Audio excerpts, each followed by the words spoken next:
How is it to judge when you know that 500 people are watching you? Well, to be honest, really honest, I was at Nanshan Open in China, a head judge, just in January, just before I went to Sochi, and they had some interviews with me. And a friend of mine who's the organizer there, he told me that the interview that I just gave is going to be viewed by 400 million people. So that was just 100 million people more. So I think it looks like I'm used to that stuff. No, but just, that's a joke. But yeah, I think it's good for the sport. I think it's good for the sport that 500 million people saw the slopestyle. That is the most viewed sport at the Olympics. It's good for our sport, definitely. And at the same time, it was a big pressure on us, to put down the right scores and all. So yeah. You said that you judged Nanshan Open. What other big events did you judge maybe this season and last 2 seasons? This season I did Do Tour and I did Grand Prix. That's the World Cup and DTR 5-star event that happened in Copper, Colorado. And last year I was a head judge at the World Championship in Stoneham, as well as the head judge of the World Cup in Copper Grand Prix. Did a couple of them. Okay. And after this Olympics, there were so much comments about judging, especially slopestyle men. Could you tell more about maybe 3 top runs of slopestyle men? Well, yeah. First of all, of course, there was a lot of comments, negative as the positive ones. So people saw it differently. It's a judge sport, and everybody can have his or her own opinion on the judging, of course. But at the end of the day is that you said, if I can describe top 3 runs, well, there was top 5, actually top 6 runs who could easily hit the podium. Everybody stepped up the game in the finals. Level of riding was hilarious. I never saw that. I never seen such a sick level of riding before. And everybody was pretty much clean on all of their runs, at least these top 6 guys I mentioned. So it was a really tough decision what to do, who to put first.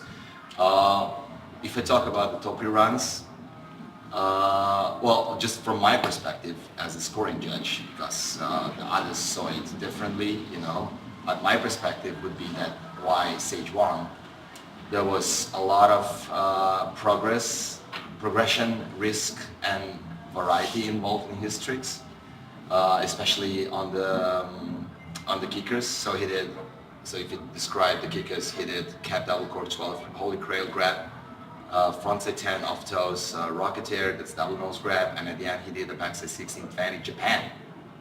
And he stuck it. There was a slight hand touch, but in judges' rules is that you can deduct from 1 to 5 points, and for such a sick run, I just deducted 1 point because he didn't drop it heavily on snow. You know what I mean? Like he was not catching you, judge. You know what I mean? He wasn't catching the balance, and that's why I just deducted 1 point. I would have had him in 94 instead.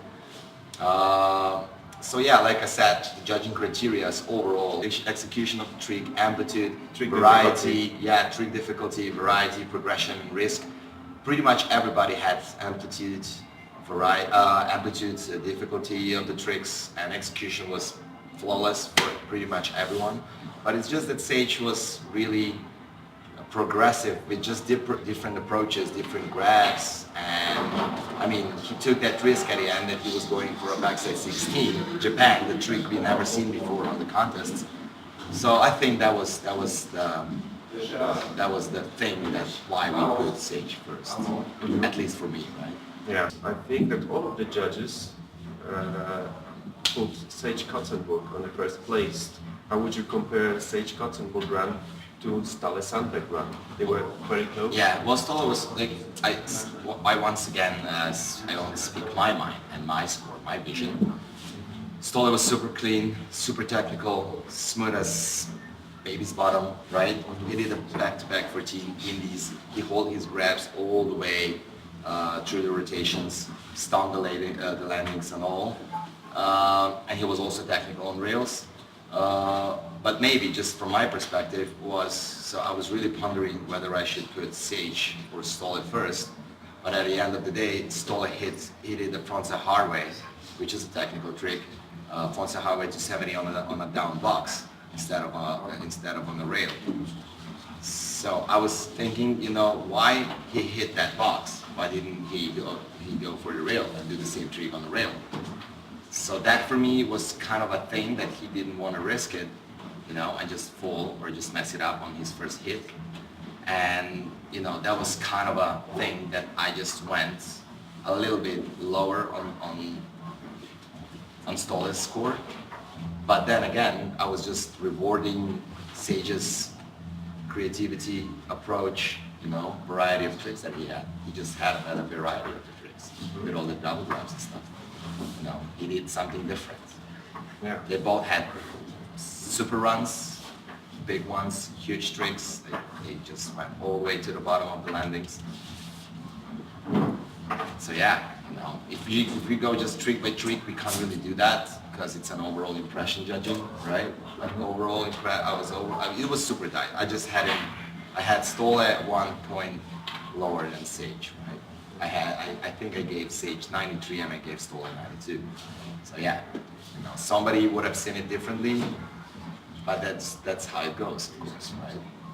At the end, everybody put Sage first, so it looks like he was a clear winner. You know? And now the feedback coming from snowboarding world is hilarious. People are just super stoked that the guy who's doing different kind of stuff has won the contest finally. Well, do you think also that judges are judging different kinds of events, like for example X Games differs to judging on Olympics and differs to judging on Duke Tour or other events? Are there any differences in judging? It's not, I wouldn't say it's different. It's just you have a different panel of judges who think differently. They all think about the same criteria. They all have to take into consideration all of the criteria I've mentioned before. And, you know, they just combine these criteria and decide who's going to be, who has a better run. It's such level of riding, you know, it depends on judging opinions. So yeah, I wouldn't say it's different. It's just different approaches, different judging methods. Mm-hmm. But the criteria, because the criteria are the same, but maybe the weight of the criteria is different. Like, is it like a progression more rewarded at the X Games than at the Olympics? Well, it depends. It depends on what you see as a progression, right? I saw progression as, you know, performing different kind of grabs and doing this tactical stuff in rails, for example, as well. Sage did. He kept on. He beat the index for 40 out. That was pretty tactical. So he just had different kind of tricks.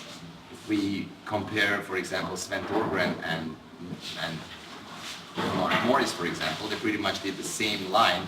They did like triple underflip with the mute grab. Then it was frontside 10 mute grab for Sven, and Mark did frontside double cork 10 mute. And at the end, he had a back 14 mute flat spin Sven, and Mark had a backside triple 14 mute grab. So pretty much the same riding, right?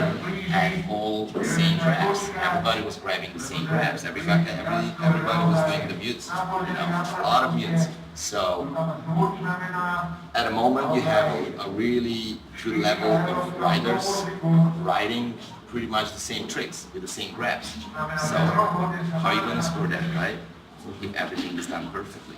Yeah, do you think so my opinion is that he really executed the good, had a good execution of his run, Sage, but he just put it differently, you know, and he won. Yeah.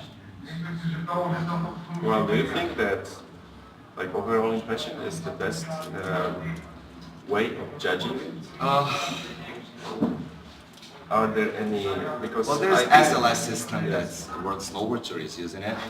I haven't done that yet, but like I would love to try it out. It definitely is viewers friendly. That means that people you know, that are not involved in snowboarding get a better picture of what judges are looking for, because there is like that uploading thing, you know, that gives you the score, and they show the same feature, same replay of the trick. So it's definitely better for people to understand our sport who are not into our sport. So I mean, it's a tough question. It's definitely a question to be discussed in judging working groups and stuff. So I can't really say, but I mean, I like the SLS system that it's viewers friendly, so people can understand what we are rewarding or not. Okay, I think that's enough for judging. I wanted also to ask you a question, more a lifestyle question. Is judging a full-time job for you, or what you are doing the whole winter, for example? How does the life of a Olympic judge looks like? This is one.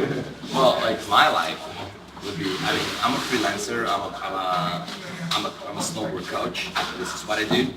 I coach for the past 4 years. I coach South African snowboard team, slopestyle team. So I go there back and forth to South Africa, and the riders come to Slovenia. I was for the past 4 years. I was coach of Slovenian slopestyle team. But now I quit working for association, so I do a little bit of private lessons and stuff. I just teach children, and kids. During the summertime, well, you know, like they pretty much do everything, you know, whenever they hire me for. So yeah, I did a lot of judging this season, so this is good for me, and I still gonna. Well, I don't know, I rap and I get money for that. How cool is that, right? I just MC the events, you know, like action sports events or other sportive events. There's a friend of mine that we have a event agency going on. It's called Bank Agency. And we do like skateboarding contests, snowboarding contests, mountain bike contests, a little bit of this, a little bit of that. No, freestyle living, easy living, cool living. Actually, I wanted to ask why you are doing it, but I think you already answered just now. I mean, yeah, you know, I love freedom, right?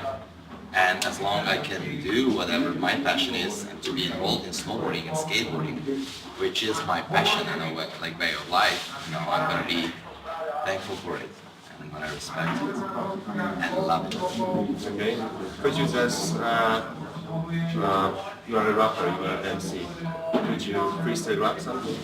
I cannot freestyle. I can drop down my song if you want to. If this is okay with you, can I? Okay.